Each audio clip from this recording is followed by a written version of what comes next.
राह निजात है,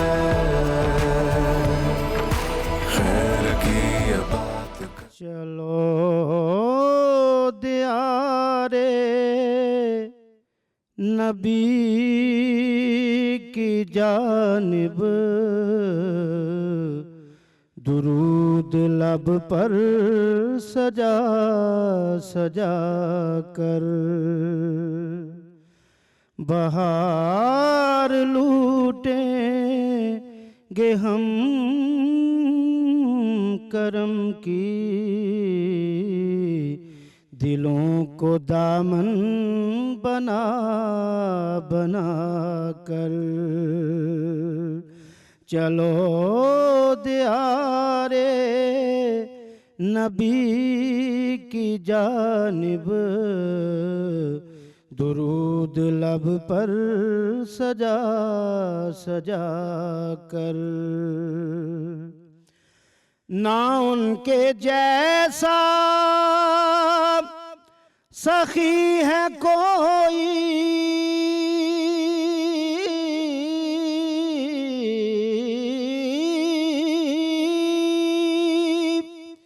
ना उनके जैसा गनी है कोई,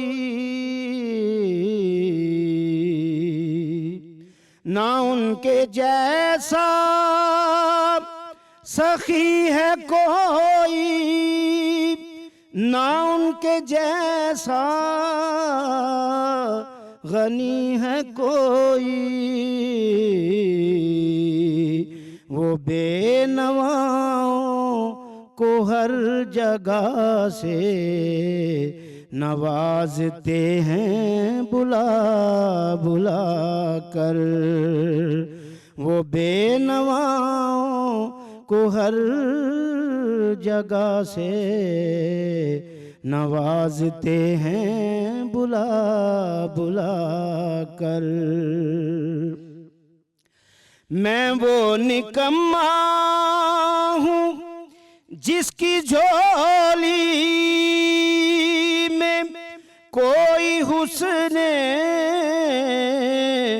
अमल नहीं है, कोई हुस्ने अमल नहीं है, मगर वो एहसान कर रहे हैं खताएं मेरी छुपा छुपा कर। मगर वो एहसान कर रहे हैं खताएं मेरी छुपा छुपा कर। सुभान अल्लाह, सुभान अल्लाह, सुभान अल्लाह। अस्सलाम वालेकुम, खैर रमज़ान में खुश आमदीद। मैं हूँ अली अनीक सैयद और मैं हूँ हिना आदिल। उम्मीद है आप खैर खैरियत से होंगे। आज का रोज़ा आपका अच्छे से गुजर रहा होगा जनाब। आज छठा रोज़ा है। अल्लाह ताला इस माह मुबारक में की गई हमारी सब इबादत को कबूल व मंजूर फरमाए, हमें उनका अजर दे और हमें आगे भी इसी तरह से अमाल करने की तौफीक अता फरमाए और अपनी वही रूटीन जो है जो हमने रमज़ान में अपनाई हुई है उसको भी आगे लेकर चल सके। इबादत की भी, अपने अखलाक की भी, जो भी तरगीब हम आपको दे रहे हैं यहाँ से उस पर हमें भी अमल करने की तौफीक अता फरमाए और आपको भी। जनाब आज का जो हमारा टॉपिक है वो काफ़ी डिफरेंट है। वो इस तरह से कि जिस सोसाइटी में हम रहते हैं वो एक अजीबो गरीब किस्म का मुआशरा बन चुका है जिसमें बहुत सारे रस्म व रिवाज मौजूद हैं, लेकिन हम ये चाहते हैं कि एक अजीब मुआशरा ऐसा हो जिसमें किसी किस्म के रस्म व रिवाज ना हो। हर शख्स के जहन में ये तस्वुर बिठा दिया गया है कि जो रस्म व रिवाज हैं इनको क्या कह सकते हैं कि ये गुनाह से कम नहीं है, और लेकिन इस्लाम जो है वो रस्म व रिवाज के खिलाफ नहीं है। अलबत्ता इस्लाम के जो रस्म व रिवाज हैं वो पसंद करता है उसी तरह के रस्म व रिवाज को जिसमें मुआशरे की फलाह और बहबूद का पहलू हो, और जो रसूम और रिवाज मुआशरे में जुल्म और बिगाड़ का बाइस बनते हैं और इस्लाम जो है उन पर कदगन लगाता है। सोसाइटी में रस्म व रिवाज का पैदा होना या ख़त्म होना ये इस्लाम का मौजू नहीं है। बेसिकली जहाँ मुआशरत होगी, इंसान मिलजुल कर रहेंगे, वहाँ रस्म व रिवाज पैदा होंगे। ये लाजमी अमर है कि ये इंसान अपने जज्बात का इजहार चाहते हैं और रस्म व रिवाज के बगैर वो नामुकम्मल है। इस्लाम का मौजू ये है कि कोई रस्म रस्म इस्लामी इक़दार के मुनाफी ना हो, दीन के मकासद के ख़िलाफ़ ना हो, उससे मुआशरे में जुल्म और बिगाड़ पैदा ना हो, उसे दीन जो है वो ना बना लिया जाए, उसे फ़र्ज़ और कानून का जो है दर्जा ना दे दिया जाए और इसमें इसराफ फजूल खर्ची जो है वो ना हो। आज हम इसी हवाले से गुफ्तगू करने वाले हैं। बिल्कुल, और हदीस मुबारक है कि जो रमज़ान का पहला अशरा है वो रहमत का होता है, दूसरा अशरा जो है वो मग़फ़रत का होता है, जबकि तीसरा अशरा वो जहन्नुम से निजात का होता है। तो ये पहला अशरा है जिसमें हम रहमतें समेटेंगे और हमारे प्रोफेसर साहिबान हमारे साथ मौजूद हैं। प्रोफेसर नासिर महमूद और प्रोफेसर फ़हद काज़मी हमारे साथ मौजूद हैं। तबसरा होगा, इन्हीं बातों पर तज़किरा किया जाएगा। इसके साथ साथ नात रसूल मकबूल पेश करने के लिए नात ख़ां सखावत अली नक्शबंदी हमारे साथ मौजूद हैं। और जैसे कि आप जानते हैं कि हर रोज़ हम आपको एक नामवर आर्टिस्ट से भी मिलाते हैं और एक नामवर आर्टिस्ट ऐसे ही राशिद महमूद हमारे साथ इस वक्त स्टूडियोज़ में मौजूद हैं। Thank you sir for joining us. कैसे आप? बहुत शुक्रिया जनाब। मुझे अगर थोड़ी सी 1 मिनट दें। सर अभी मैंने कारी साहब की वो मद रसूल सुनी है।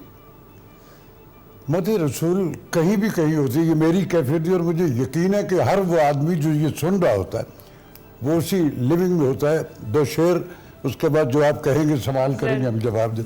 वो मेरे दिल में आए कि बहुत बेचैन था मैं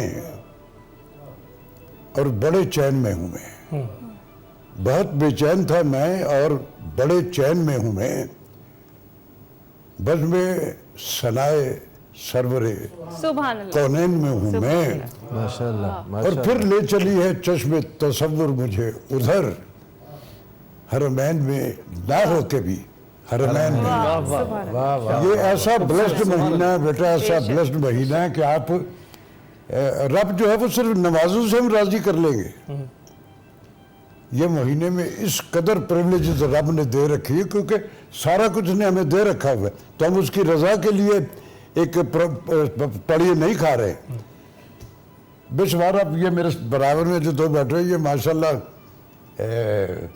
मेरी यूथ से रिलेटेड है और दोनों माशाल्लाह कॉम्पिटेंट और दोनों मेरे लाडलों में से। अब आज से नहीं, हमेशा से। मैं चाहूँगा कि इस आलम पीरी में सारी ज़िंदगी जो मेरे इख्तियार में था मैंने किया कर रहा हूँ, और आखिरी गिनती जो सांसों की तब तक ये करता रहूँगा, खुली किताब।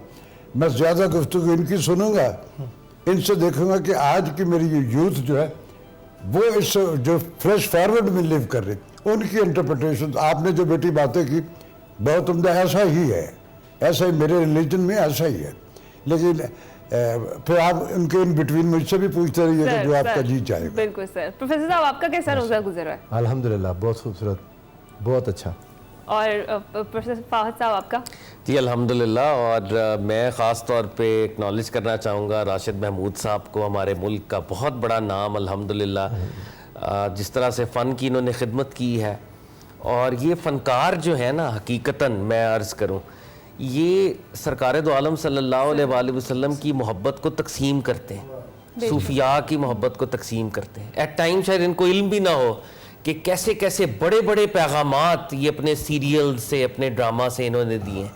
तो ये हमारे बुज़ुर्ग हैं, अल्लाह ताला इनका साया तादेर हम पर बाकी रखे, और जो इनकी कंट्रीब्यूशन है वो आने वाले वक्त में भी इंशाअल्लाह हमारे लिए मशले राह है। और ऐसे लोग हकीकत में ये हमारा सरमाया है। और मुझे मेरा दिल करता है कि जो आजकल के एक्टर्स हैं ये इन असातिज़ा को फॉलो करें। कितनी मेहनत के साथ इन्होंने ये सारी लॉट, और ये हमारे लिए यहाँ पे मौजूद है, एक यूनिवर्सिटी है ये अपने फन। बिल्कुल ऐसा ही है, बिल्कुल ऐसा ही। और अगर हम टॉपिक की जाने बढ़े प्रोफेसर साहब, जिस तरह से भी मैंने बात की कि हमें लगता है कि तमाम किस्म के रस्म व रिवाज जो है वो ख़त्म हो जाने चाहिए। किसी हद तक काफ़ी लोगों की ये जहनीत है, ख़ास तौर पर वो जिनको मज़हब के साथ रिलेट कर दिया गया है या कहीं ना कहीं मज़हब का हिस्सा बनाने के लिए कहा जा रहा है, या फिर वो बन चुके हैं अनइंटेंशनली। तो ऐसे रस्म व रिवाज के हवाले से इस्लाम क्या कहता है, ख़ास तौर पर जिसको हम दीन में शामिल कर रहे हैं उस पर? बिस्मिल्लाह वल्हम्दुलिल्लाह वस्सलातु वस्सलामु अला रसूलिल्लाह व अला आलिहि व सहबिहि व मन तबिअहु व मन वाला। सलामत रहें, जज़ाकल्लाह। हिना आदिल, आपने जो क्वेश्चन किया इसमें बहुत अहमियत कामिल है हमारा आज का टॉपिक, और इस पर जितनी गुफ्तगू होगी इंशाअल्लाह अज़ीज़ राशिद साहब की मौजूदगी में, मैं समझता हूँ एक फ़नकार बहुत असास फ़र्द होता है सोसाइटी का, और इस मौजू पर इनकी मौजूदगी में बोलना बहरहाल एक बहुत ज़िम्मेदारी का काम है। मैं अर्ज़ करूं कि आपने बिल्कुल दुरुस्त बात कही। बाज़ लोगों को जिन पर कोई नया इस्लाम नाजिल होता है, पता नहीं है क्या मामला है, वो उनकी कोशिश ये है कि मुआशरे को अरब मुआशरे के साथ रिलेट कर दें और वो मक्का और मदीना के रसूम और रिवाज के अंदर बंद कर दें और 1400 साल पुराने रिवाजों के अंदर बंद कर दें। इस्लाम ने ये तसव्वुर नहीं दिया। आपको पता है, पहले तो ये बात समझने की ज़रूरत है कि रस्म व रिवाज जो सोसाइटी में बनते हैं ये कैसे बनते हैं, इसकी एक तफसील है। इस पर सदियों का एक तामुल होता है, बाज़ का साल का तामुल होता है, लोगों का मुसलसल करते रहते हैं और फिर कई चीज़ों को मुफीद समझते हुए और बाज़ औक़ात कोई चीज़ें अपने मुख्तलिफ़ किस्म के तवहुमात के ज़ेर असर रस्म व रिवाज में जगह पकड़ जाती हैं। कुछ चीज़ें जो तवहुमात के ज़ेर असर होती हैं वो तो कोई भी जो शरीयत आती है, अम्बिया जितने भी आए उनकी शरीयत मुआशरे की तहज़ीब के लिए होती थी, वो मुआशरे को मुहज़्ज़ब करने के लिए, मुआशरे को खूबसूरत बनाने के लिए और मुआशरे में से बुरी चीज़ें निकालने के लिए और जितने अच्छी चीज़ें हैं उनको अप्रिशिएट करने के लिए अम्बिया आते थे और फिर उनकी जो शरीयत में नए अहकामात आते थे लोगों पर लाज़िम होता था कि उनकी पाबंदी करें। इसी तरह हुज़ूर सर्वत आलम सल्लल्लाहु अलैहि वसल्लम जब मक्का में तशरीफ़ लाए तो आक़ाए दो जहां सल्लल्लाहु अलैहि वसल्लम ने एक ख़ास अपनी ज़िंदगी का मुबारक हिस्सा मक्का के अंदर वो अरसा गुजारा जिसमें आपने इजहार नबुव्वत नहीं किया था, जिसमें आपने अपनी नबुव्वत का भी ऐलान नहीं फरमाया था कि मैं नबी हूँ। गो के आका अलैहिस्सलाम थे मगर इजहार की इजाज़त 40 साल की उम्र मुबारक में मिली।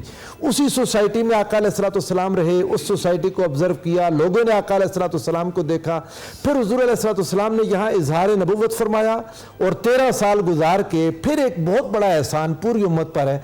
आका अलैहिस्सलाम मक्का से मदीना तशरीफ ले गए। अब हुआ क्या, एक वो रस्म रिवाज थे जो हुज़ूर अलैहिस्सलाम की उम्र मुबारक के पहली 40 साल के अरसे में आका अलैहिस्सलाम ने देखे। फिर जब इजहार नबुव्वत हुआ तो अब वही का आगाज़ हो गया, वही उतरने लगी।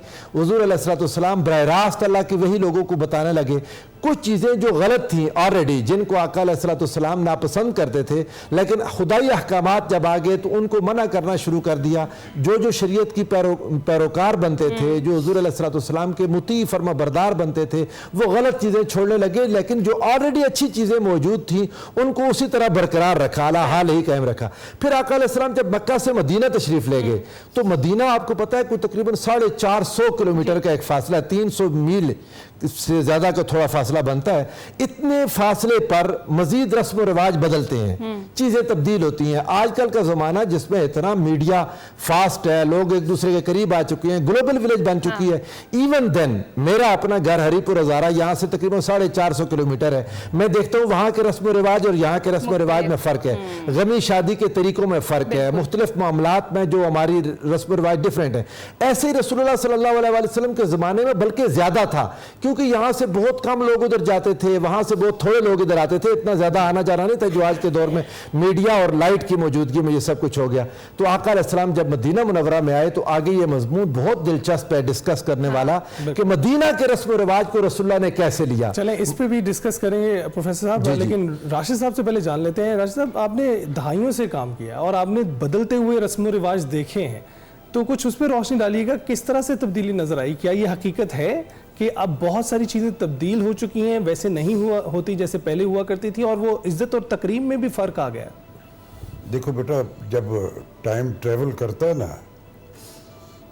मोमेंटम ग्लोबल लेवल पे, मसलन जब मेरे ड्रामों के, हमारे अहद के ड्रामे जो लोगों ने देखे हैं उस पर कहते हैं कि जी वो बहुत अच्छे ड्रामे थे लेकिन स्लो थे।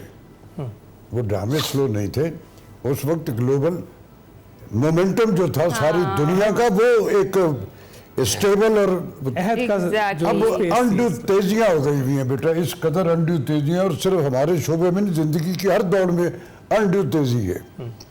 जब आप अपनी रेजिस्टेंस, अपने उस लेवल और अपने उस एनर्जी से ज़्यादा फास्ट निकलते हैं तो कहीं ना कहीं आप हाँप के गिरोगे, आप गिर पड़ते हो, आपको पता भी नहीं होता है।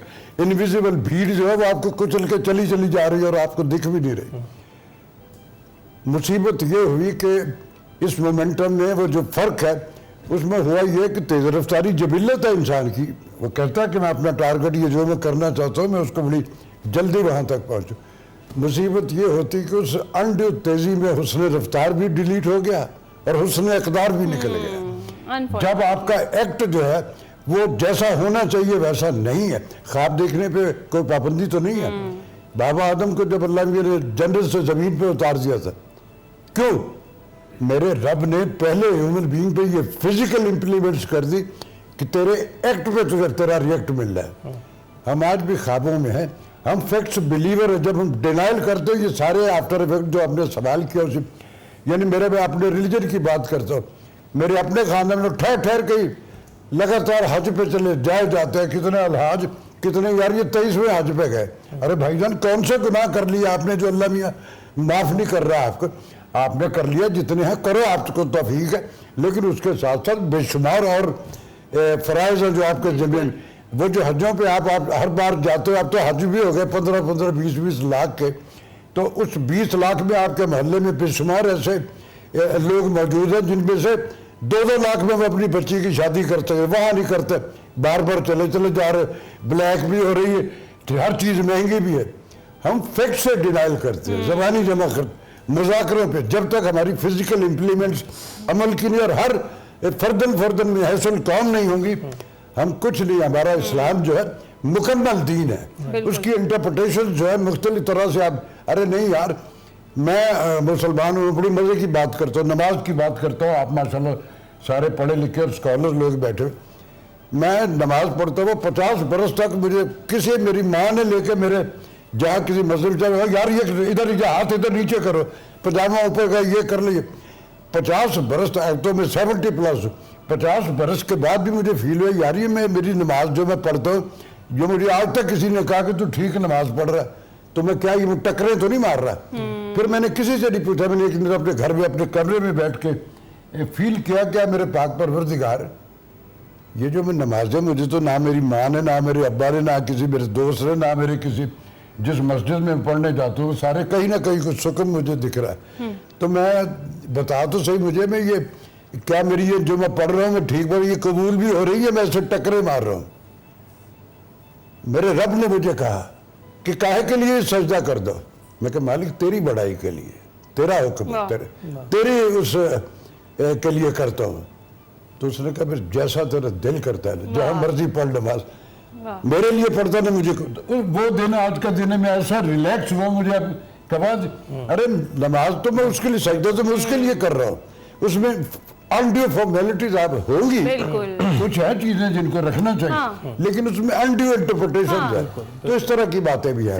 बिल्कुल सही बात की है। फाज साहब आप बताइएगा, जिस तरह से अभी प्रोफेसर साहब ने भी बात की कि रस्म और रिवाज थे शुरू से चलते आ रहे हैं और हर एक रस्म और रिवाज को ख़त्म नहीं किया गया इस्लाम की जानिब से भी, जो दौर जाहिलियत से चलते आ रहे थे। हाँ, तब्दीलियाँ ज़रूर की गई उनके अंदर, और डेफिनेटली जहाँ लोग इकट्ठे मिलकर रहेंगे वहाँ पर रस्म और रिवाज तो होंगे, कोई भी माशरा इनके बगैर चल नहीं सकता। लेकिन ख़ास तौर पर आप क्या कहेंगे, जिस तरह आज हम इस टॉपिक पर बात कर रहे हैं और जो रस्म रिवाज हम खुद शामिल कर रहे हैं जो कि हमारे दीन के मनाफी है, वो कितने ख़तरनाक है और उनका ख़त्म हो जाना फिलफौर कितना ज़रूरी है? बिस्मिल्लाहिर्रहमानिर्रहीम, वेरी इंपॉर्टेंट कॉन्वर्सेशन। और जो आज आप लोगों ने इंट्रो दिया है, मुझे लगता है आप लोगों ने बहुत सोच विचार की है इसके पीछे, माशाल्लाह बहुत ही अच्छे अंदाज के अंदर। इसमें कोई शक नहीं है कि रिचुअल्स, रसूम और रवाज ये माशरे का हुस्न भी है एक लेवल के ऊपर, और जहाँ पर लोग इकट्ठे होंगे रसूम पैदा होंगी। और इस्लाम जो है, ये कहना होगा, Islam is not a dry religion. ऐसा नहीं है कि वो आपके कल्चरल एक्सप्रेशन को रोकेगा या वहाँ पर तहजीब और सकाफत नहीं है। बाज़ लोगों को ये गलत लगता है कि नाउज़ बिल्लाह जैसे ही हम इस्लाम के दायरे में आएंगे तो हमारे कल्चरल कर्ब्स लग जाएंगे। ऐसा नहीं है। मैं क्विक एक दो इशारतन एक दो एग्जांपल्स यहाँ पे आपके सामने शेयर करना चाहता हूँ। सरकार दो आलम अलैहिस्सलातु वस्सलाम जब मदीना में एंटर हो रहे थे तो वो बच्चियाँ वेलकम कर रही थीं। वो उस दौर का कल्चरल एक्सप्रेशन था, सिंगिंग की एक रस्म थी, वो ऐसे वेलकम करते थे। और उस वक्त उन्होंने प्रॉफिट सल्लल्लाहु अलैहि वसल्लम को वेलकम किया और प्रॉफिट सल्लल्लाहु अलैहि वसल्लम ने एक्नॉलेज किया।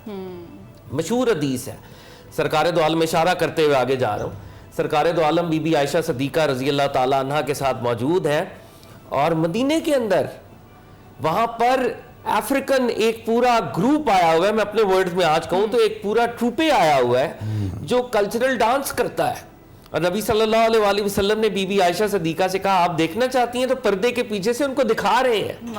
और वहां पर कल्चरल डांस हो रहा है और वो क्या पढ़ रहे हैं, मोहम्मदन अब्दुस्सालेह, मोहम्मदन अब्दुस्सालेह। वो प्रॉफिट सल्लल्लाहु अलैहि वसल्लम की नात भी बयान कर रहे हैं और अपना कल्चरल एक्सप्रेशन भी वहां पे प्रेजेंट कर रहे हैं। मशहूर हदीस पाक है, प्रॉफिट सल्लल्लाहु अलैहि वसल्लम आराम फरमा रहे हैं, बीबी आयशा सदीका मौजूद हैं, हुजरा रिसालत माब में मदीने की बच्चियां कुछ गीत गा रही हैं, नात नहीं पढ़ रही, गीत गा रही हैं। और वो गीत पता कौन से गा रही थी? प्रॉफिट सल्लल्लाहु अलैहि वसल्लम की आमद से पहले उनकी कुछ वॉर्स हुई थी, बास वॉर्स, उनमें उनको विक्ट्री मिली थी, तो अपनी जीत के वो पुराने तराने गा रही थी और गा रही थी। आका अलैहिस्सलातु वस्सलाम आराम फरमा रहे थे। हजरत अबू बकर सिद्दीक जब तशरीफ लाए तो उनके इल्म में नहीं था कि आका ऑलरेडी मौजूद है, तो उन्होंने अज़राए अदब बीबी आयशा से रिक्वेस्ट की कि ये आका के हुजरे के अंदर ऐसे तो नहीं। तो सरकार दो आलम ने कहा, अपने कमली को जो है अपने चेहरे का मैनिफेस्टेशन फरमाई और कहा कि अबू बकर इनको पढ़ने दो। हर कौम की एक ईद होती है और ये अपनी ईद को सेलिब्रेट कर रही हैं। मुसलमानों की उस दिन या ईद उल फितर थी या ईद उल अज़हा थी, कोई एक ईद थी, एक ईद थी, मगर उस ईद पे याद किसको कर रहे हैं? उनकी ईद, अपने पुरानी विक्ट्री को जो कि पहले की थी।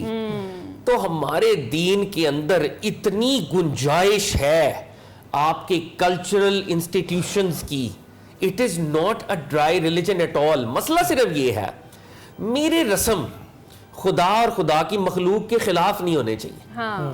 अगर खुदा और खुदा की मखलूक के खिलाफ है तो ये शैतानत है, ये नफसानियत है। आप देखेंगे जिधर जिधर दीन ने कदगन लगाई है ना रसूम पर, वो वही रसूम थी, वो वही रिचुअल्स थी जो खुदा की मखलूक के खिलाफ कहीं ना कहीं बरसरे प्रकार थी। जहां पर खुदा की मखलूक को नुकसान नहीं हो रहा, दीन में बहुत गुंजाइश है, दीन में बहुत गुंजाइश है। और इसी पर इस मौजू को अपने कंटिन्यू रखेंगे, लेकिन इस वक्त ब्रेक का वक्त हुआ है, ब्रेक पर जाएंगे।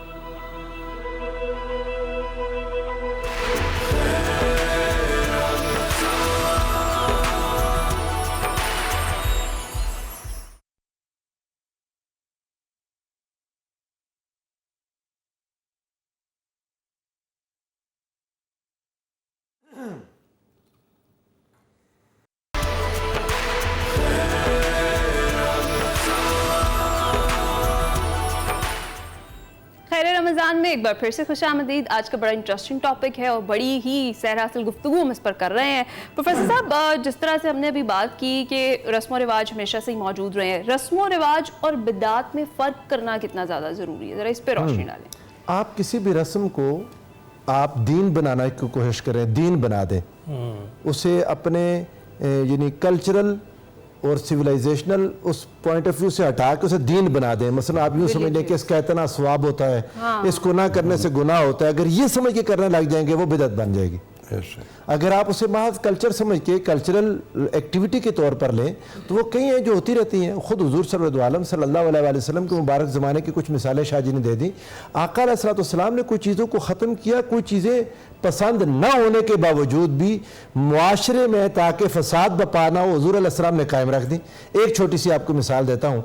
हुजूर अलैहिस्सलाम के दौर में एक चीज़ जिसे रसूलुल्लाह पसंद नहीं करते थे फिर भी कायम रखा, वो काबे का दरवाज़ा ऊँचा होना। आपने अभी भी देखा, आप खड़े होते ना जब, तो काबा का दरवाज़ा पूरा हाथ ऊंचा करें, शायद कोई ये 8 फुट ऊंचा है काबा का जो दरवाज़ा है। हुजूर अलैहिस्सलाम के ज़माने में ऐसे था। हुजूर अलैहिस्सलाम ने एक बार हज़रत सईदा उम्मुल मोमिनीन सईदा आयशा सिद्दीक़ा रज़ियल्लाहु तआला अन्हा से फरमाया, आयशा तेरी कौम में फितने का डर ना हो, ये नए नए मुसलमान हुए हैं, तो मैं डरता हूँ कि इनमें कोई आजमाइश फितना ना आ जाए, ये आपस में लड़ पड़ेंगे मसाइल, वरना मेरा दिल करता है कि दरवाज़ा नीचे कर दूँ, रुकने यमानी की तरफ से एक दरवाज़ा और निकालूँ ताकि गरीब दाखिल हो सकें। ये उन्होंने ऊँचा दरवाज़ा इस नीयत से रखा था कुरैश मक्का ने कि हर कोई अंदर ना जाए, सिर्फ प्रोटोकॉल के साथ ऊपर जाने देते थे। हर कोई, रसूलुल्लाह का दिल चाहता था कि दरवाज़ा नीचे आ जाए, लेकिन फिर भी कायम रखा कि भाई नए नए मुसलमान हुए हैं, ये समझेंगे हमारे बाप दादा की अरशाई बदल रहा है। दूसरी तरफ एक नंगे होकर वो काबा का तवाफ करते थे, रसूलुल्लाह ने बंद कर दिया, वो नहीं करने दिया। वो चीज़ शरीयत के बहुत खिलाफ जा रही थी। ये एक ज़्यादा अच्छा तरीका था कि नीचे हो जाए लेकिन ऊपर भी है तो बुराई कोई नहीं, तो आका अलैहिस्सलाम ने इसको कायम रख दिया। वो बाद में मैं आपको थोड़ी सी तफसील सुना दूँ। हज़रत अब्दुल्ला बिन ज़ुबैर रज़ियल्लाहु तआला अन्हु का जब ज़माना आया तो आपको ये हदीस पहुँची थी, चूँकि आपकी खाला थी सईदा आयशा सिद्दीक़ा रज़ियल्लाहु तआला अन्हा, और हज्जाज बिन यूसुफ ने जब वो काबा पर संगबारी की और काबा शहीद हुआ तो दोबारा जब उन्होंने काबा बनाया तो दरवाज़ा नीचे रख दिया, हुज़ूर अलैहिस्सलाम की ख्वाहिश के मुताबिक नीचे कर दिया था। फिर दोबारा जब आप शहीद हो गए, कब्ज़ा अजाज का हो गया, तो उन्होंने कहा ये तो इब्न ज़ुबैर ने एक बिदत कर दी थी, हम इसे दोबारा ठीक करते हैं। उन्होंने दरवाज़ा ऊंचा कर दिया। बाद में अब्दुल मलिक बिन मरवान के पास ये बात पहुंची कि ये तो रसूलुल्लाह की ख्वाहिश थी जो इब्न ज़ुबैर ने की। उसने कहा चलो फिर वैसे ही करते हैं। उलमा डट गए। मक्का मदीना में हिजाज के अंदर उलमा, इमाम मालिक रहमतुल्लाह ताला अलैह और इस तरह के बड़े दर्जे के उलमा थे। उन्होंने कहा काबा को बाज़ीचा अतफाल ना बनाओ, बस अब जैसे ऐसे ही रहेगा। तो आज तक वैसे ही है। तो आका अलैहिस्सलाम ने एक चीज़ जो उन्होंने की हुई थी उसको कायम रख दिया। फिर पुराने ज़माने की कुछ चीज़ों को रसूलुल्लाह याद रखते थे। वो जो एक मुआहिदा हुआ था हल्फुल फजूल, हिल्फुल फजूल, आका अलैहिस्सलाम को बहुत पसंद था। वो मुआहिदा था लोगों के दरमियान कोई इत्तेफाक के लिए और झगड़े के खात्मे के लिए हुआ था। रसूलुल्लाह फरमाते थे दोबारा मुझे कोई उस तरह के मुआहिदे के लिए बुलाए जो दौरे जाहिलियत में हुआ था, मैं आज भी उस मुआहिदे में जाने को तैयार हूँ। आका अलैहिस्सलाम ने चीज़ों को नहीं बदला। जब मक्का से मदीना आए तो मैं एक हदीस आपके सामने रख दूँ, छोटा सा उसका ऐसा ही। हज़रत उमर रज़ियल्लाहु तआला अन्हु कहते हैं कि जब हम मक्का में थे तो हमारी औरतें हमसे डरती थीं। जब हम मदीना में आए तो मदीना की औरतें मर्दों के सामने बोलती थी, उनकी देखा देखी हमारी औरतों ने बोलना शुरू कर दिया। ये रस्म रिवाज डिफरेंट होते हैं। वो कहती हैं जी कि हज़रत उमर रज़ियल्लाहु तआला ने सख्ती की अपनी खातून पर कि मेरे सामने बोलती है। उन्होंने कहा हुज़ूर अलैहिस्सलाम के अज़वाज भी हुज़ूर अलैहिस्सलाम के साथ बोल लेती हैं, मदीना में है रवाज। तो जो रवाज उसको जगह दी आका अलैहिस्सलाम ने, रवाज को जगह दी। जिस इलाके में रहे उस तरह, अगर आका अलैहिस्सलाम हमारे इस ज़माने के इस इलाके में होते, लिबास हुज़ूर का अपने ज़माने के मुताबिक होता, हुज़ूर अलैहिस्सलाम उस एरिया, चूँकि पूरी कायनात के लिए आका नबी बन कर आए हैं, हुज़ूर अलैहिस्सलाम तमाम ज़मानों के लिए नबी बन के हैं। सो हुज़ूर अलैहिस्सलाम की शरीयत में तमाम ज़माने, तमाम इलाके, तमाम कौमें अपने रस्म रिवाज समेत कायम रह सकती हैं, सिवाय उन चीज़ों के जो रसूलुल्लाह की अहकाम के खिलाफ। और अभी ये भी देखना बाकी है कि अब जो मगरिब से ड्राइव करके हम रस्म रिवाज लेकर आ रहे हैं या हिंदू रस्म रिवाज अभी तक कायम है, वो अदम मौजूदगी की वजह से है या अदम तवज्जुही की वजह से है कि अपनी रसूमात पर इतनी तवज्जो नहीं है। ब्रेक के बाद इस पर जिक्र करेंगे।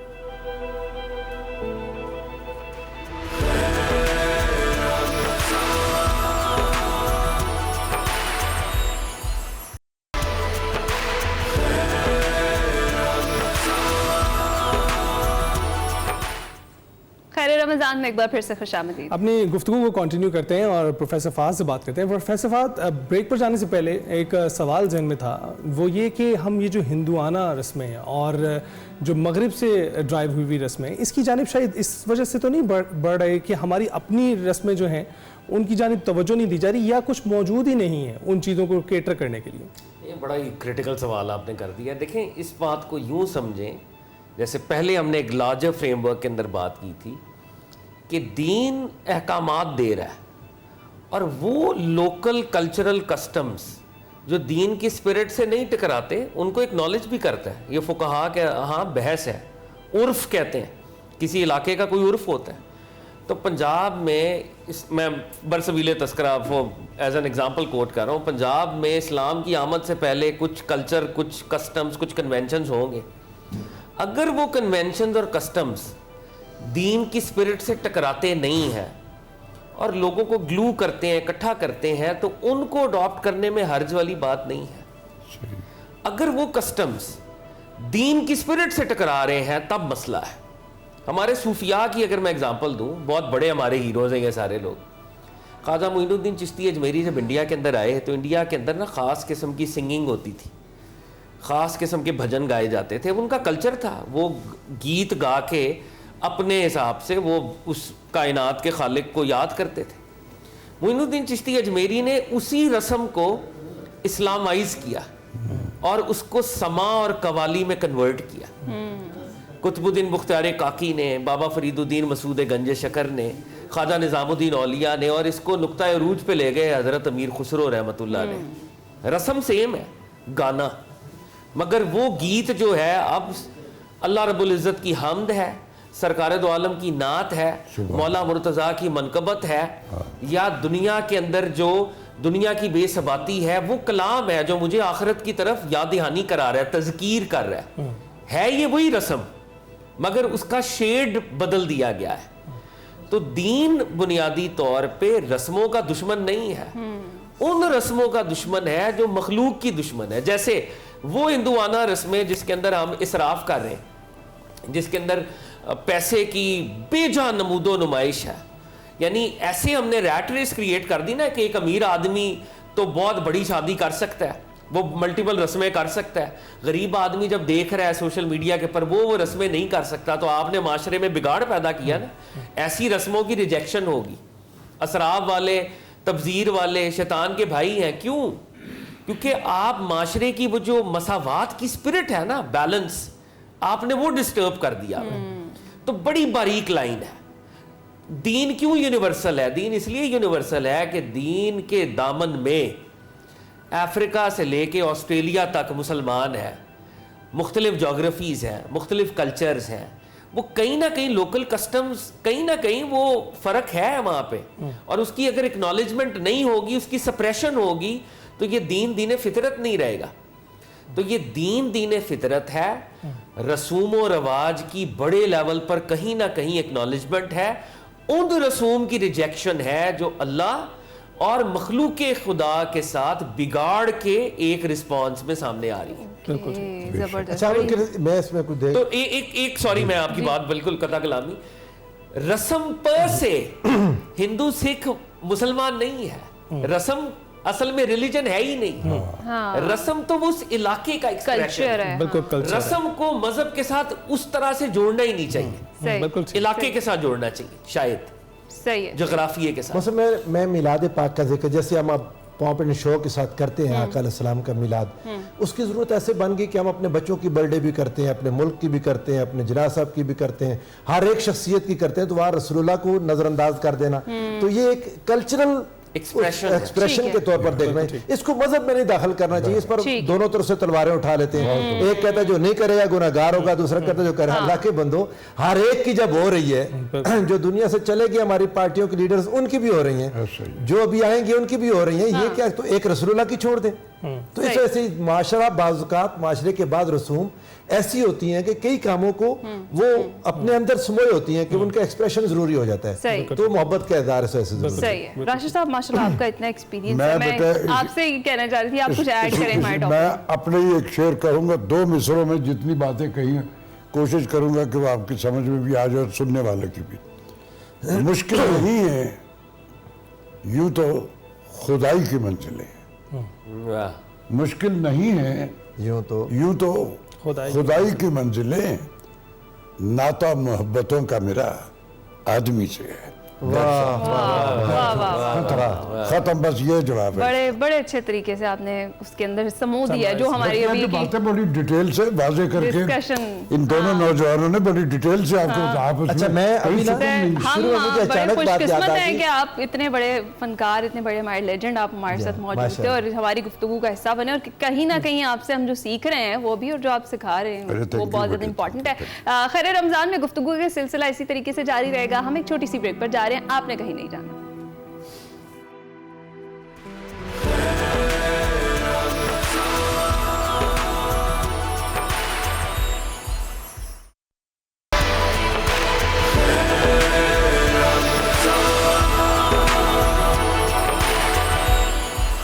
खैर रमज़ान में खुश आमदीद। आपको लिए चलते हैं अपने किचन में और देखते हैं कि शेफ मारवी आज हमारे लिए कौन सा मज़ेदार पकवान बना रही हैं। Over to you Marvi. Thank you so much Ali and Hina. उम्मीद करती हूँ आपके रोज़े बहुत अच्छे जा रहे होंगे।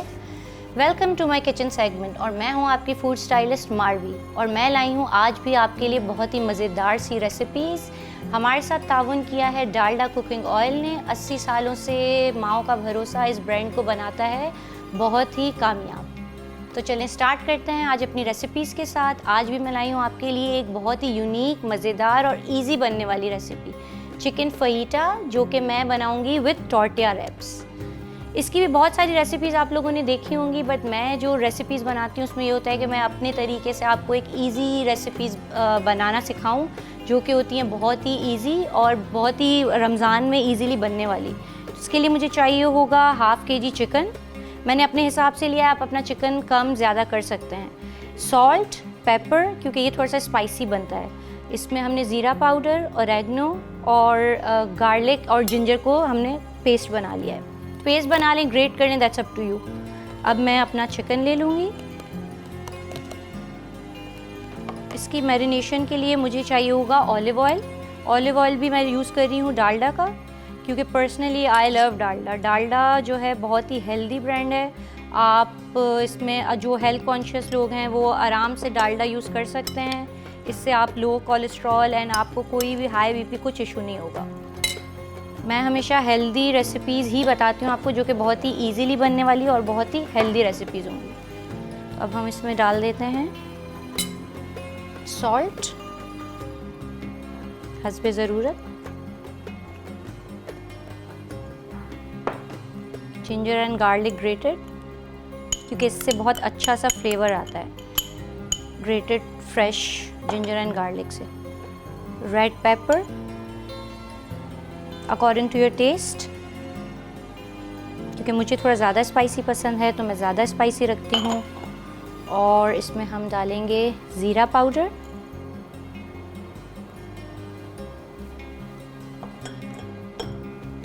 और इसमें मैं डालूँगी ओरेगनो। ओरेगनो से बहुत ही मज़ेदार सा फ्लेवर आता है। इसमें मैं डालूँगी लेमन जूस 1 टेबलस्पून। आप थोड़ा ज़्यादा कर सकते हैं, it will give it a very nice flavour. इसको हम अच्छी तरह से मिक्स कर लेते हैं। वैसे तो आइडियली आपको ये ओवरनाइट मैरिनेट करना होगा, बट ये है कि मेरे पास यहाँ पे टाइम नहीं है और मैं ये अवन में बेक करूँगी।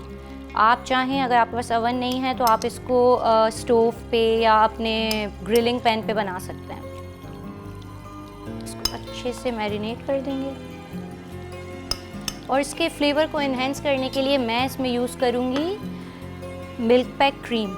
मिल्क पैक की क्रीम हम इसमें ऐड कर रहे हैं। मिल्क पैक क्रीम जो है विदाउट एनी प्रिजर्वेटिव्स है। ये आपको बहुत ही मज़ेदार सी थिक सी क्रीम है हमारी, और ये जो है मल्टीपर्पज़ क्रीम है। आप डिज़र्ट्स में और सेवरी आइटम्स में दोनों में यूज़ कर सकते हैं। तो मैंने अपनी फहीटा चिकन में मिल्क पैक क्रीम ऐड कर दी है। इसको मैं अच्छा सा मैरिनेट कर लूँगी और इस क्रीम की वजह से ये बहुत ही ज़्यादा क्रीमी और मज़े की बनेगी। इसको मैं बहुत ही अच्छा सा टॉस कर दूंगी और इसको मैं थोड़ी देर के लिए रख दूंगी फॉर मैरिनेशन।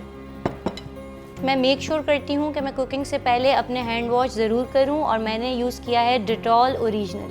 आप लोग भी यूज़ करें और अपनी फैमिली को और ख़ुद को प्रोटेक्टेड रखें। ये हमें रखता है 100 बीमारियों से महफूज। तो चलें अब हम अपनी रेसिपी की तरफ आते हैं। अब मैंने इसको मैरिनेट कर लिया है। मेरा अवन जो है वो प्री हीटेड था। ग्लैम गैस का अवन है हमारा, बहुत ही जल्दी ये हीटअप हो गया है।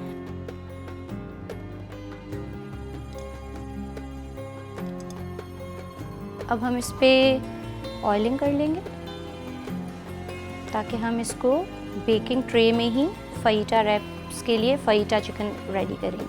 आप अगर चाहें तो आपके पास अगर अवन नहीं है तो आप जो हैं ग्लैम गैस के स्टोव पे भी इसको बना सकते हैं बहुत ही इजीली। उसमें भी आपको बहुत ही मज़ेदार सी ग्रिलिंग पैन पे ये रेडी हो जाएगी। अब हम अपनी ये जो मैरिनेटेड चिकन है इसको मैं इसके अंदर डाल दूँ। इसको मैं बहुत इवनली इसको लाइक दिस, ताकि ये सही तरह से बिल्कुल कुक हो जाएगी। और फहीटा के साथ, हमेशा फहीटा चिकन के साथ ये सारी चीज़ें एक साथ ही पकेंगी। कैप्सिकम, रेड कैप्सिकम, अनियन, क्योंकि उसमें इन्हीं का फ्लेवर आता है। अब मैं इसमें ये ऐड कर देती हूँ कैप्सिकम्स। इसको इवनली हम स्प्रेड कर देंगे। रेड पेपर, क्योंकि बहुत ही मज़ेदार सी कलरफुल सी डिश बनेगी। जितने हमें नीडेड होंगे, ज़रूरी नहीं हम सारे डालें। अब इसको हम वेरी केयरफुली इसको अंदर रखते हैं। और ये ग्लैम गैस का अवन मैं यूज़ कर रही हूँ। इसकी बहुत ही अच्छी हीट एंड एवरीथिंग, बहुत अच्छी बेकिंग करता है ये। मैंने अपनी चिकन को अवन में रख दिया है 180 डिग्रीज़ पे। ये 20-25-30 मिनट्स में बन जाएगी। जब तक मैं बनाऊँगी बहुत ही मज़ेदार सी ड्रिंक, जो कि मैं बनाऊँगी 7 अप के साथ। और ये ड्रिंक है स्ट्रॉबेरी मोहितो विथ 7 अप, जो कि आपको बहुत ही मज़े की लगेगी और ये आपके रमज़ान को करेगी बहुत ही फ्रेश एंड रिफ़्रेशिंग। इसके लिए मुझे चाहिए होंगी स्ट्रॉबेरीज़ और क्रश्ड आइस, शुगर एंड सबसे मेन इंग्रेडिएंट इसका 7 अप। तो चलें स्टार्ट करते हैं। सबसे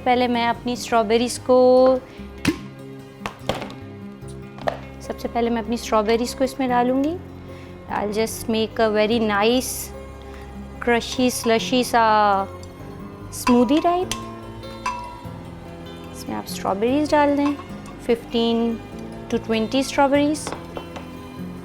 और इसके साथ मैं डालूँगी थोड़ा सा lemon juice to give it a very nice consistency. चलिए अब हम इसको ब्लेंड करके देखते हैं। अगर नहीं होगा तो इसमें हम थोड़ी सी 7 अप ऐड करेंगे।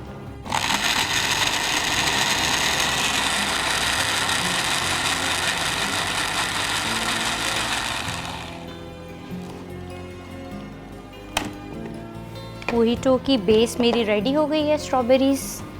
अब मैं ले लूँगी ग्लासेस। इसमें मैं ऐड करूँगी शुगर, मुझे ओनली फॉर ग्लास की डेकोरेशन के लिए चाहिए होगा। I will be needing lemon to give it a nice. 7up कि अपना टेस्ट इतना मज़े का होता है कि आपको कोई भी शुगर या कोई भी चीज़ यूज़ करने की ज़रूरत नहीं होती। आप इससे बहुत ही मज़ेदार से मोहिटोज़ बना सकते हैं। जैसे कि आज मैंने स्ट्रॉबेरी मोहिटो बनाया, आप अपने पसंद के कोई भी फ्रूट से आप मोहिटोज़ बना सकते हैं। I will be needing sugar. Sugar को इसमें मैं for decoration, presentation is very necessary. इसमें मैं अच्छी तरह से ये कर दूँगी। नाउ मैं अपनी स्ट्रॉबेरी मोहितो की बेस इसमें डाल दूँगी। इसको हम फुल नहीं बनाएंगे, इसमें एक और ग्लास में डाल दूँगी। इससे आप आराम से 3-4 सर्विंग्स बना सकते हैं।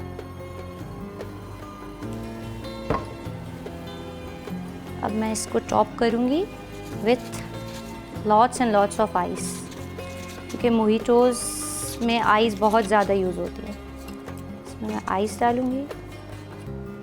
या आप बनाएं और रोज़े को एंजॉय करें विथ 7up ड्रिंक्स। इसमें मैं आइस ऐड कर दूँगी। नाउ सबसे मेन इंग्रेडिएंट 7up, जो बनाता है आपके इफ्तार को फ्रेश और आप फील करते हो पूरे दिन की थकन आपकी दूर हो जाती है। इसमें मैं डालूँगी 7up। अपनी इफ्तार को एंजॉय करें विथ स्ट्रॉबेरी मोहितो, जो कि है 7up के साथ। मेरी बहुत ही मज़ेदार सी ड्रिंक 7up ड्रिंक रेडी हो गई है। अब मैं इसको थोड़ा सा साइड पे कर लेती हूँ, क्योंकि अब चिकन भी ऑलमोस्ट रेडी है। इसको हम डिश आउट करेंगे। जब तक मैं इन चीज़ों को थोड़ा सा यहाँ से मूव कर दूँ, क्लियर आउट कर दूँ। अब मैं अपनी चिकन को चेक करूँगी, अगर वो डन है तो हम उसको निकाल लेंगे। Yum, it's ready. इसको हम बहुत केयरफुली निकालेंगे, it's too hot. Yummy see chicken fajita is ready.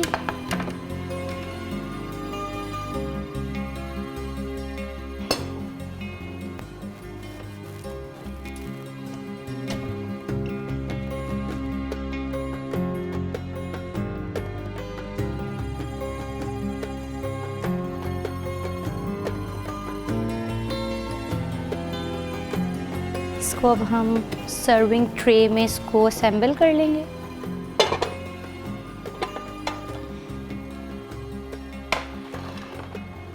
Assembling के लिए मुझे चाहिए होगा, मैं इसको टॉर्टिया रैप्स के साथ असेंबल करूँगी। आप चाहें तो इसको वाइट राइस के साथ भी सर्व कर सकते हैं, टॉर्टिया रैप्स के साथ। ये एक हेल्दियर वो ऑप्शन है, जो कि बहुत डाइट कॉन्शियस हों वो टॉर्टिया रैप्स के साथ इसको खाएं, क्योंकि it's a healthy meal, healthy and full protein मील।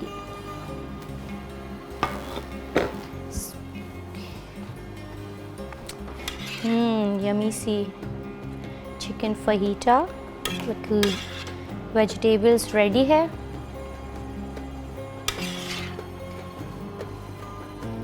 इसको अच्छे से प्लेटर में हम डिश आउट करेंगे।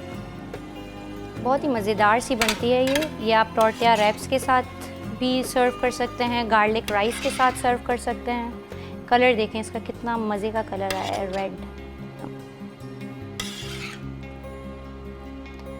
30 मिनट्स के अंदर अंदर आपकी बहुत ही मज़ेदार सी और रेस्टोरेंट स्टाइल रेसिपी रेडी हो जाएगी। इसको आप डिश आउट कर लें।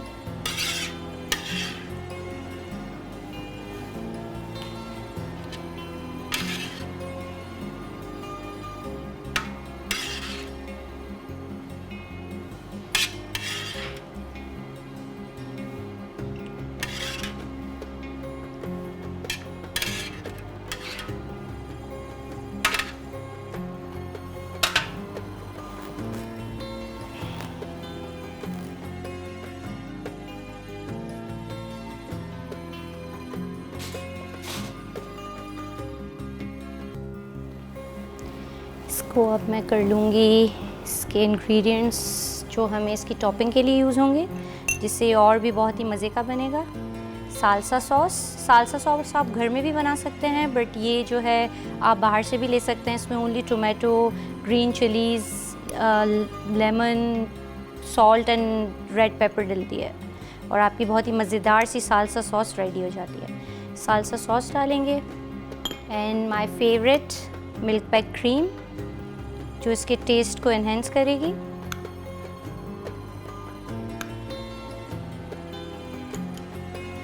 ऊपर से मैं ये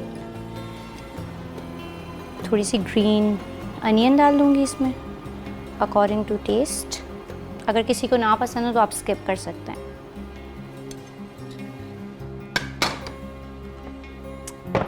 बहुत ही मज़ेदार सी चिकन फहीटा रेसिपी रेडी है और मैं साथ ही अपनी जो ड्रिंक्स मैंने रेडी की थी वो भी मैं यहाँ पे ले आती हूँ।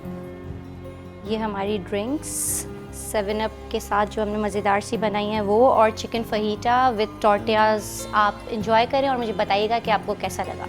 Thank you so much.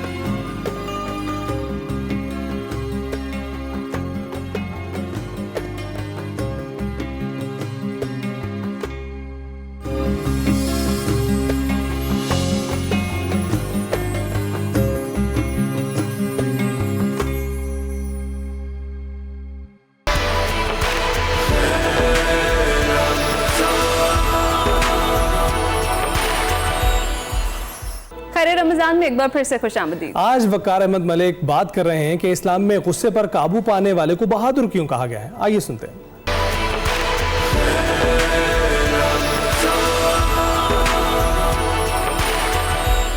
अस्सलामुअलैकुम, मैं हूं वकार अहमद और आज हम बात करेंगे इस्लामी अहकामात के हवाले से कि इस्लामी अहकामात पर मुकम्मल तौर पर अमल पैरा होकर जब आप काम करते हैं तो इसके ज़हनी असरात क्या होते हैं या ज़हनी सेहत के साथ इसका क्या ताल्लुक़ है, क्या को रिलेशनिंग है, इस पे बात करेंगे। और आज का जो हमारा मौजू है वो बुनियादी तौर पर गुस्से के हवाले से है। और आपको मालूम है कि जो सब्र है और जो माफ़ी है ये इस्लाम की बुनियादी तरीन तालीमात में से एक है, जिसको हम कहेंगे बड़ी डीपली रूटेड है और बहुत ही बुनियादी चीज़ है, जो कि सब्र है और माफ़ी है और इसका एक ताल्लुक़ है गुस्से के साथ। उस पर बात करेंगे। गुस्से के हवाले से आपको बहुत सारी जगहों पे अहकामात नज़र आते हैं। मसलन बहुत ही वाज़ेह तौर पे कहा गया कि तुम में से वो लोग जो गुस्से पर काबू पाते हैं, अल्लाह ताला ऐसे अच्छे काम करने वालों को पसंद करता है, उससे उनसे मोहब्बत करता है। अहादीस का अगर हवाला दें तो बहुत सारी अहादीस हैं। एक हदीस का रेफरेंस देना चाहूँगा, बहुत ही खूबसूरत हदीस, कि तुम में से ताकतवर वो नहीं है जो कि अपने मसल से या अपनी ताकत से किसी को चित कर दे, किसी को मगलूब कर दे, बल्कि ताकतवर वो है जो कि गुस्से की हालत में अपने ऊपर कंट्रोल करे।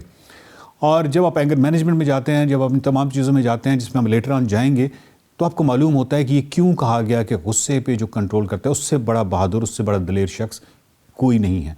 ये किस तरह का तजुर्बा है जिसमें इंसान कैसे मफलूज होता है, और अगर उसकी कॉग्निशन या उसकी अकल इतनी मजबूत है कि उस वक्त भी अपने ऊपर वो कंट्रोल करे, तो वो यकीनन एक बहुत ही बहादुर शख्स होता है। गुस्से के वाले से न सिर्फ मजम्मत की गई, उसको हराम कहा गया, उसकी सख्त सरजनिश की गई अगर गुस्से की हालत में आप कोई ऐसी हरकत करते हैं, लेकिन साथ आपको इस तरह की टेक्निक्स बताई गई एंगर मैनेजमेंट के हवाले से कि जिसको करके आप वक्ती तौर पे उस वक्त गुस्से की वो जो एक वेव होती है, जो एक इंतहाई हीट वेव, उस पे कंट्रोल कर सकते हैं। मिसाल के तौर पे ये कहा गया कि अपनी पोजीशन जो है वो चेंज कर लें। पोजीशन चेंज करने से मुराद ये है कि अगर आप बैठे हुए हैं तो बैठ जाएं, खड़े हुए हैं तो बैठ जाएं, बैठे हुए हैं तो लेट जाएं। आपकी जो भी फिज़िकल उस वक्त आपकी पोजीशन है उसको चेंज करें। वुज़ू के हवाले से कहा गया, बिल्कुल इसी तरीके से खामोश रहने की तलकीन की गई। और ये जो फ़िज़िकल चेंज है, यानी आपकी जो इस वक्त पोजीशन है बॉडी की, वो जो चेंज करना या वुज़ू करना, ये एक्सटर्नल स्टिमुलेंट्स हैं जो कि आपकी अटेंशन जो है वो डाइवर्ट कर सकते हैं। तो इस हवाले से ये वाले अहकामात दिए गए। गुस्सा जो है उसके हवाले से देखा जाए कि इस्लाम में इस कदर उसकी सख्ती से ममानियत क्यों की गई है, आखिर कोई वजह होगी।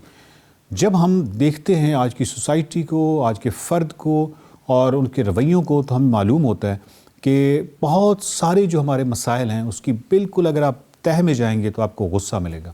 तल्लुकात, मियाँ बीवी के तल्लुकात हों, औलाद के साथ आपके तल्लुकात हों, आपके वालिदैन के साथ तल्लुकात हों, आपके पड़ोसी के साथ तल्लुकात हों, दोस्तों के साथ तल्लुकात हों, आप जिस जगह पे काम करते हैं वहाँ पे जो सराउंडिंग एनवायरनमेंट है उसका ज़िक्र हो, किसी भी जगह पे ये एक ऐसा पॉइज़न है, ये एक ऐसा जहर है जो आपके इन तमाम तल्लुकात को जो जहर आलूद कर सकता है और इनको शदीद तौर पर मुतासिर कर सकता है।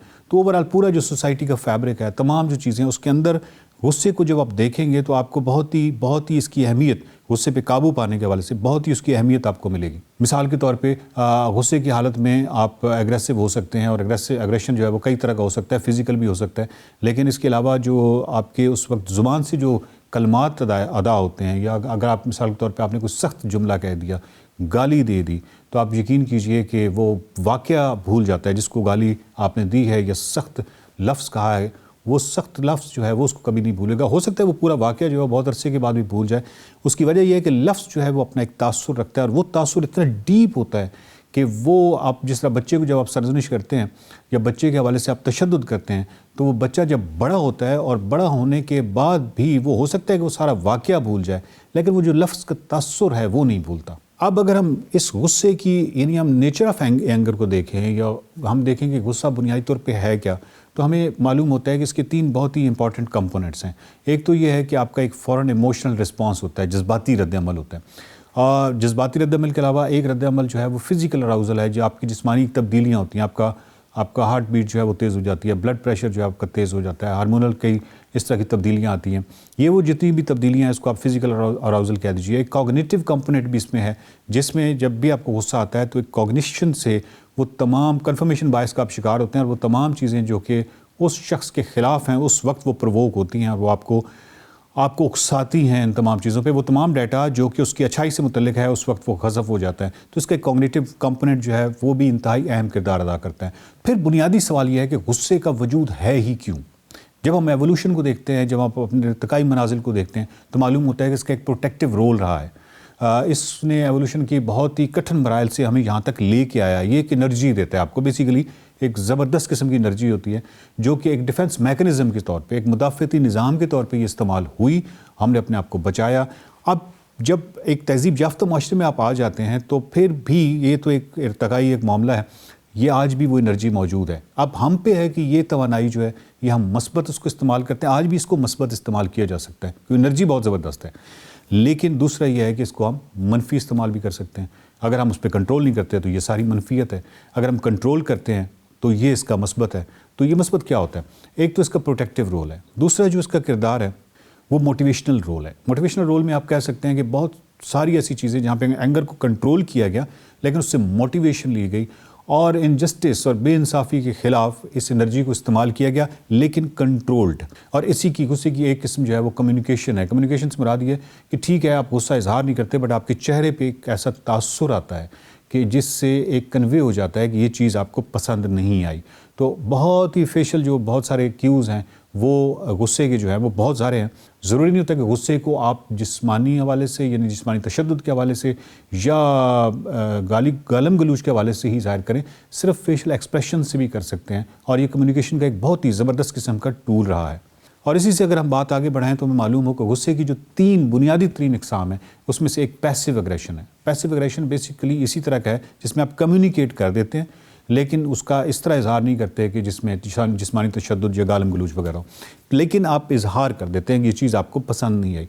इसको पैसिव एग्रेशन कह सकते हैं। एग्रेसिव एग्रेशन वो है जिसमें आप जाहिर कर देते हैं।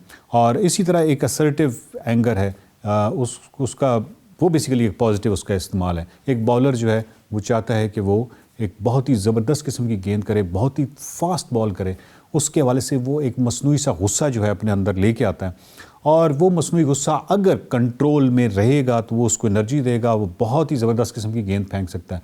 लेकिन अगर वो आउट ऑफ कंट्रोल हो जाएगा तो हो सकता है कि बॉल जो है वो वाइड हो जाए, क्योंकि कंट्रोल से बाहर हो गया। एनर्जी बहुत ज़्यादा होगी लेकिन कंट्रोल से बाहर हो गया। तो इसी तरह आप आम जिंदगी में भी गुस्से का ये वाला इस्तेमाल कर सकते हैं कि आप उसको एनर्जी के तौर पर इस्तेमाल करें। बहुत ही पावरफुल एनर्जी है लेकिन कंट्रोल है तो वो है। और इसी वजह से इस्लामी अहकामात के जब आप देखते हैं तो इस्लामी अहकामात में गुस्सा, क्योंकि बहुत ही बुनियादी चीज़ है हमारे रिलेशनशिप्स में, हमारी तरक्की में, हमारी इंटरपर्सनल स्किल्स में, तो इस हवाले से इसके लिए इतनी ही ज़्यादा ताकीद की गई है। एंगर मैनेजमेंट की तरफ जाएंगे, गुस्से पे जब भी आप काबू पाएंगे तो इससे बहुत बेहतर नताइज बरामद होंगे। अगली किस्त में हम जानेंगे कि इसकी काज़िज़ क्या होते हैं, यानी गुस्से की बुनियादी काज़िज़ क्या होते हैं। जब भी आप काज़ को पहचान लेते हैं तो उस वक्त आप गुस्से पे कंट्रोल पा सकते हैं। इस्लामी अहकामात पर अमल कीजिए और इसका बराह रास्त ताल्लुक़ जो है आपकी ज़हनी सेहत के साथ है। बहुत शुक्रिया।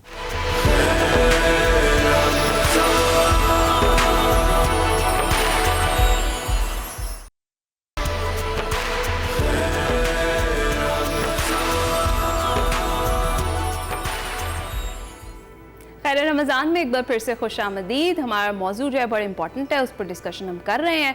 और आपको ये भी बताएं कि रोज़ा जो है वो खुलने वाला है लाहौर में, उसके मज़ाफ़ात में कुछ ही देर में रोज़ा जो है वो खुल जाएगा। आपने एहतियात का दामन हाथ से नहीं छोड़ना है और बिल्कुल वो डाइट लेनी है जो आपके लिए हेल्दी रहे और अगले रोज़े भी आप खैर आफियत से रख सके। जनाब, अब से कुछ देर पहले आप वकार अहमद मलिक का एक सेगमेंट देख रहे थे, उम्मीद है आपको पसंद आया होगा। हम ज़रा अपनी टॉपिक पर डिस्कशन के सिलसिले को वापस लेकर चलते हैं। प्रोफेसर साहब, जिस तरह से हमने भी बात की है अपनी सोसाइटी की, करंटली आपको क्या लगता है जो कुछ ऐसे रस्म रिवाज हमारे बन चुके हैं या हमारे सोसाइटी में हैं जो इस्लाम से बहुत ज़्यादा दूर हैं, मनाफी हैं और उनका ख़त्म होना फिलफौर बहुत ज़्यादा ज़रूरी हो चुका है? फॉर एग्ज़ाम्पल बेमिसालें आप।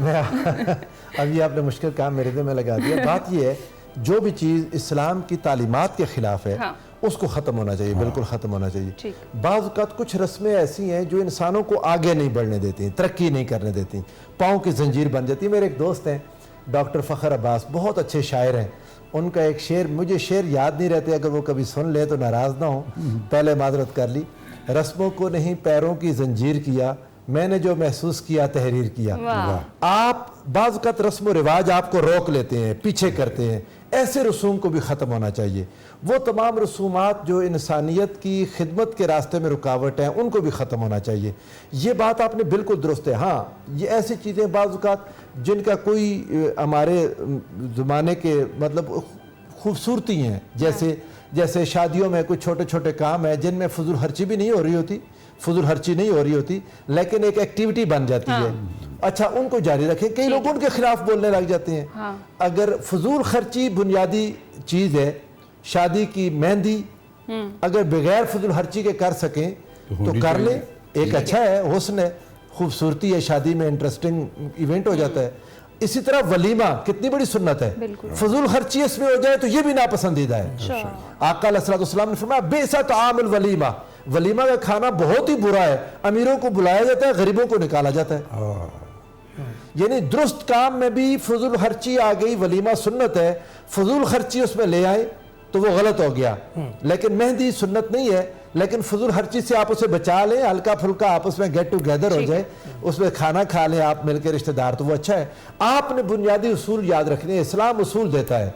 इस्लाम ने गिन कर चीज़ें, आपको मैं एक इस्लाम की बहुत खूबसूरत बात बताऊं, इस्लाम ने हराम चीज़ों की लिस्ट दे दी, बाकी सारों को हलाल कर दिया। अगर इस्लाम हलाल की लिस्ट देता बाकी हराम करता, मुसीबत बन जाती। महदूद चीजें जो मना है, rest of the things are permissible.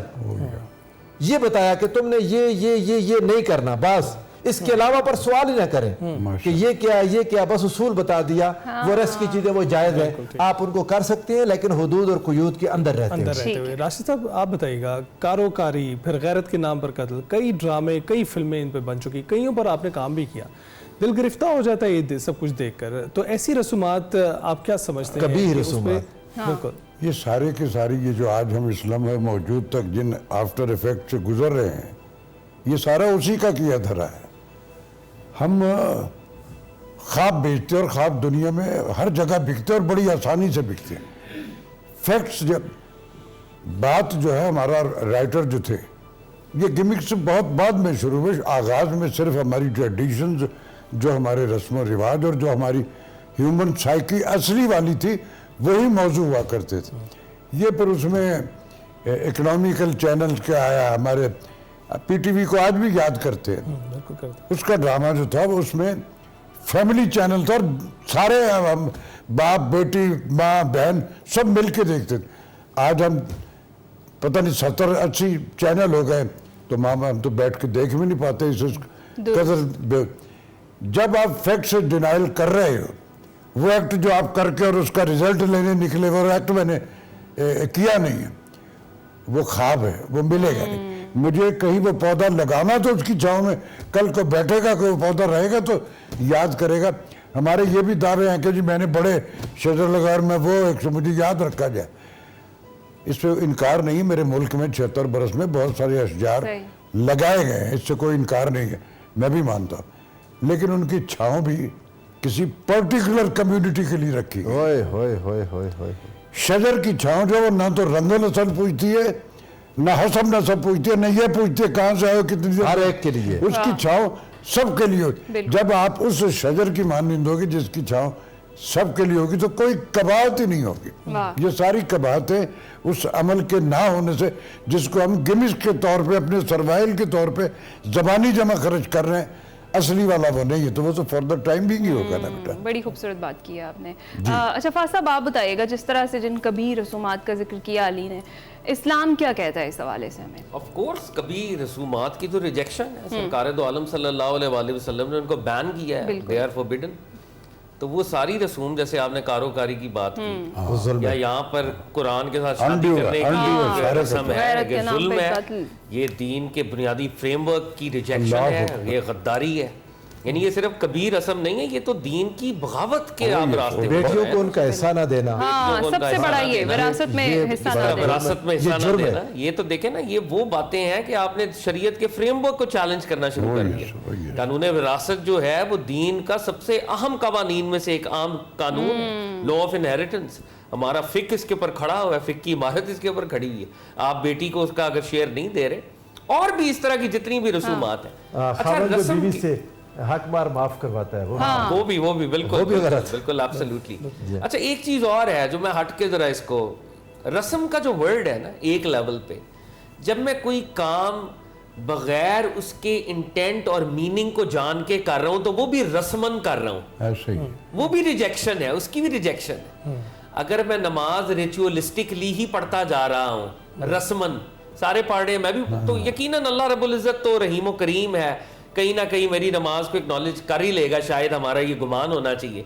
लेकिन मैं रस्मी इबादत कर रहा हूँ, मैं रिचुअलिस्टिकली लोगों की मदद कर रहा हूँ, रिचुअलिस्टिकली रोजे रख रहा हूँ, फायदा नहीं मिलेगा, तो उसमें फिर वो दर्जा कमाल तो नहीं मिलेगा ना।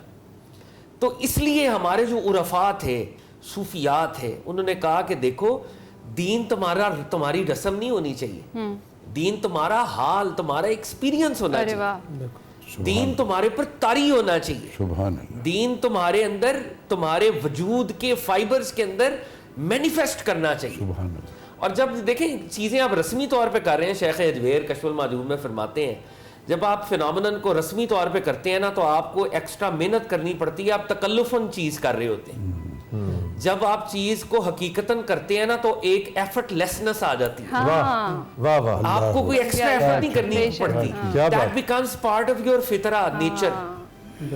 तो ये भी हमने देखना है कि चीजों को, इस्लाम के प्रिंसिपल्स को, आमाल को रस्मी तौर पे ना करें, उनको एक्चुअली रियलाइज करें, सेल्फ रियलाइजेशन, या गोरे जिसको आप कहते हैं सेल्फ एक्चुअलाइजेशन, एक्चुअलाइज करें, रिचुअल को एक्चुअलाइज करें, एक्चुअलिटी में एक्सपीरियंस करें। बिल्कुल, और रिचुअल्स को उसी तरह से निभाएं जिस तरह से वो पहले वजूद में आए हैं, लेकिन इसके साथ साथ उसके स्पिरिट को खोना नहीं चाहिए। स्पिरिट को ना खोएं, उसके फॉर्म तो स्पिरिट एक के साथ बिल्कुल। चलेंगे तो ही आप वो रस्म रिवाज ठीक तरीके से चला पाएंगे। अभी ब्रेक का वक्त हुआ है, ब्रेक पर जाते हैं और इफ्तार का भी वक्त हो गया लाहौर में, तो आप इफ्तारी कीजिए, हम आपकी इबादत में हायल नहीं होंगे।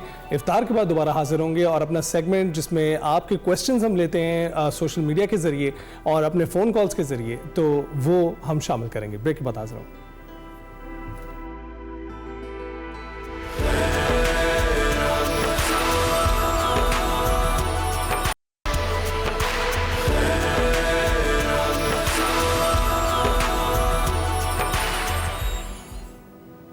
रमज़ान में एक बार फिर से खुशामदीद। लाहौर में इफ्तार हो चुका है और कराची में अब से कुछ ही देर में इफ्तार होने वाला है। आपने खास दुआओं में हमें भी याद रखना है, उम्मत मुसलमा को भी याद रखना है जनाब, क्योंकि रोज़े से पहले, जब इफ्तार से पहले की जो दुआ है वो बड़ी अहमियत की हामिल होती है।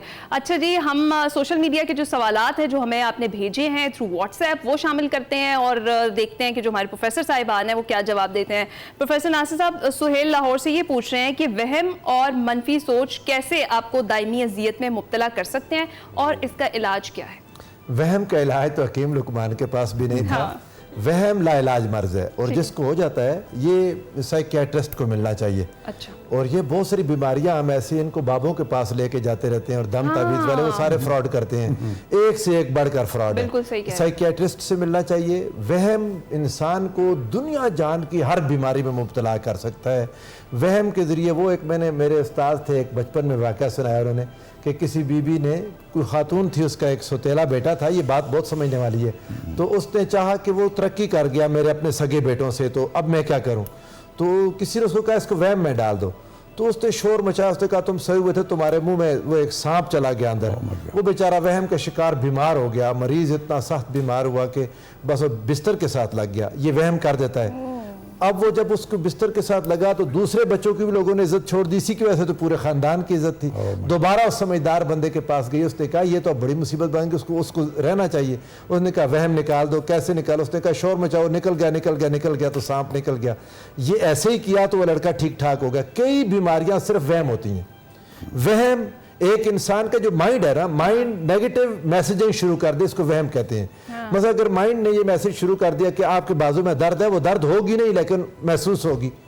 माइंड आपको मैसेजिंग गलत शुरू कर देता है। इसका इलाज साइकियाट्रिस्ट के पास है, उनके पास जाना चाहिए। हम आज के दौर में कई घरों में, कई इलाकों में डिप्रेशन का मर्ज है या वहम का मर्ज है, इसको अजीबोगरीब तरीके से ट्रीट कर रहे हैं आज के इस जदीद दौर में भी। तो इसको बेहतर तरीके से इसका इलाज करना चाहिए। दूसरा सवाल शामिल करते हैं, कोयटा से जाहिद ने किया है। वो ये कहते हैं कि ज़िंदगी में इंसान मेहनत से बहुत कुछ हासिल करता है, कुछ सोचता है, उसको पाने की लगन में लग जाता है, फिर हासिल भी कर लेता है, खुशियां भी समेटता है, लेकिन जब वो फेल हो जाता है तो उस सूरत में मायूस क्यों हो जाता है, हालांकि उसने पहले बहुत सारी खुशियां जो हैं वो समेटी होती हैं? मैं जवाब देता हूँ इस बच्चे को, मैं जवाब देता हूँ।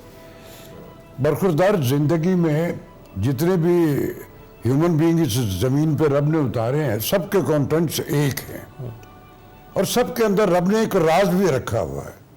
चले मैं उस राज को स्किल का नाम दे। उसकी डिस्कवरी ना तो आपकी यूनिवर्सिटी देगी, ना अम्मा ना अब्बा देंगे। आपने खुद अपनी जात के अंदर उसको डिस्कवर करना, अपनी स्किल को। खूबसूरत। जब आप अपनी स्किल को डिस्कवर कर लोगे तो फिर आप भटकोगे नहीं। आप जिंदगी का एक सिनेरियो, एक टारगेट बना के निकलोगे। स्किल आपने अपने अंदर कर ली, आप फिर सराउंडिंग से सीखते हो, अपना उस सिनेरियो में चलते हो। देर सवेर हो सकती है, लेकिन जो टारगेट, आप जब आंखें बंद किए, अपनी स्किल डिस्कवर किए बगैर फलां निकल गया, ये कर लो ये कर लो, 22 साल टीवी के चक्कर लगाते रहे, काम आता नहीं था, फिर कहा और पता लगा आप मौसूफ नॉर्वे में जॉब करते। आपको पहले अपनी स्किल को डिस्कवर करना, उसके बाद अपना रास्ता बनाइए। आप अपनी स्किल को डिस्कवर करके रास्ता बना के निकलोगे तो देर सवेर हो जाएगी, वो ड्यू टू सर्कमस्टांसेस आपकी सराउंडिंग, लेकिन आप अपने उस टारगेट पे फेल नहीं होगे, पास ही होगे। तो थोड़ी सी ये तवज्जो जरूरी है। फाज़ साहब आप कुछ ऐड करेंगे इसमें? वैसे तो बड़े बेहतरीन तरीके से कंक्लूड कर दिया राशिद साहब ने। राशिद साहब फरमा रहे हैं एप्टीट्यूड की असल में डिस्कवरी की सारी गेम है। और सबसे इंपॉर्टेंट बात ये जो सवाल का दूसरा हिस्सा था, देखें जब भी मेरी एक्सपेक्टेशन मीट नहीं होगी तो तब कहीं ना कहीं एंग्जाइटी, डिप्रेशन, नेगेटिव थॉट्स जो वो कह रहे हैं कि ऑफ कोर्स वो एक्सपेक्ट कर रहे थे कि वो एक सर्टेन पॉइंट पे पहुंचेंगे, पहले पहुंचे थे तो प्लेजर भी मिला था, अब उतनी ही मेहनत की है, फॉर सम ऑड रीजन वो चीज़ नहीं मिली, तो समहाउ जो एक्सपेक्टेशन का ब्रेक होना है वो इंसान को नेगेटिव तो बनाता है कहीं ना कहीं, बंदे के अंदर एक लैक ऑफ ग्रैटिट्यूड पैदा होता है। तो कैसे और गो के हमने इस पे बड़ा मजाक उड़ाया, लेकिन बात वो ठीक ही कर रहे थे। अगर हम अपने फेलियर को वाकई ये समझें कि every experience is actually a learning experience, learning curve, मैंने एक नया लेसन लर्न किया है, तो शायद वो जो एक हार का या नाकामी का जो डिप्रेशन है उसको कहीं ना कहीं आप कम्बैट कर सकते। अल्लाह पर एतमाद रखना चाहिए। वो जिन्होंने बल्ब बनाया था लेडिस्लो बायरो थे गालबन, जिसने बल्ब बनाया तो थॉमस एडिसन 1000 एक्सपेरिमेंट उसने किए थे और आखिरी में जाके कामयाब हुआ वो, यानी एनर्जी को लाइट में बदलने की जो एफर्ट थी। तो किसी ने इंटरव्यू, दुनिया पीछे पड़ गई, इंटरव्यू लेने वाले ने कहा सुना है कि आप 999 दफा नाकाम हुए, उसने कहा नहीं, मैंने दुनिया को 999 तरीके वो भी बताए जिनसे बल्ब नहीं बनता। ये चीज असल में पता क्या है बेटा, देखो हम सारी जिंदगी अपनी सराउंडिंग से कहें कि उसका ये हो गया, उसका मेरा नहीं होगा, सारी जिंदगी दूसरों पे नजर रखे हुए। इर्तिका के लिए खुद एहतसाबी से बड़ा दूसरा कोई जस्टर ही नहीं है। आप खुद एहतसाबी करो ना, वो आपका इर्तिका होगी। हम वो नहीं करते कि यार उसने तो इतने अरसे में ये होगा तो मैंने भी वही, कोई मेरे भी नंबर मुझे नहीं मिला ऑन फुट। यार आप अपना एहतसाब करो। एट अ लाइटर नोट, ये जो साइकोलॉजी और माइंड साइंसेस की बातें हैं, ये वकार मलिक साहब आपके सेगमेंट में बड़े शानदार तरीके से बरस से हमें समझाने की कोशिश कर रहे हैं, लेकिन शायद हम समझ नहीं पा रहे। अल्लाह हमारे हाथ बड़ा ज़रूरी है। चले जी, इन दी एंड राशिद साहब आपका बहुत बहुत शुक्रिया, हम बड़े मशकूर हैं और हम बड़े ऑनर्ड हैं कि आपने हमारी ट्रांसमिशन को वक्त दिया, 4 चांद लगाए। आपके चैनल का भी बहुत शुक्रिया। Thank you sir. दोनों प्रोफेसर साहिबान का भी बहुत शुक्रिया जी। लाहौर में इफ्तार हमने बताया था कि हो चुका है, कराची में कुछ ही देर में होने वाला है, आपने अपनी दुआओं में हमें भी याद रखना है। अभी हम आपसे इजाज़त चाहेंगे, आपसे मुलाकात कल होगी, अपने अपना ख्याल रखना है, फीडबैक ज़रूर दीजिएगा। जाते जाते हम चाहेंगे कि सखावत अली नक्शबंदी साहब नाते रसूल मकबूल पेश करें।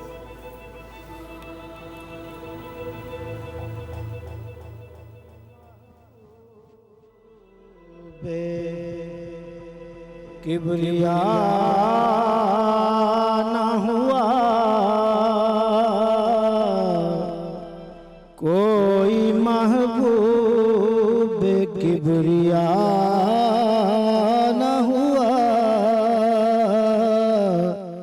कोई तुझ सा तेरे सिवा न हुआ। हक ने कब तेरी बात टाली है, हक ने कब तेरी बात टाली है। कौन से दिल तेरा कहा न हुआ, कौन से दिल तेरा कहा न हुआ। हम पे वो कितना मेहरबान होगा जिससे दुश्मन का दिल बुरा न हुआ, जिससे दुश्मन का दिल बुरा न हुआ। हसरतें उड़ गई दुआ बनकर, हसरतें उड़ गई दुआ बनकर। लब कुशाई का हौसला न हुआ, लब कुशाई का हौसला न हुआ। थी यही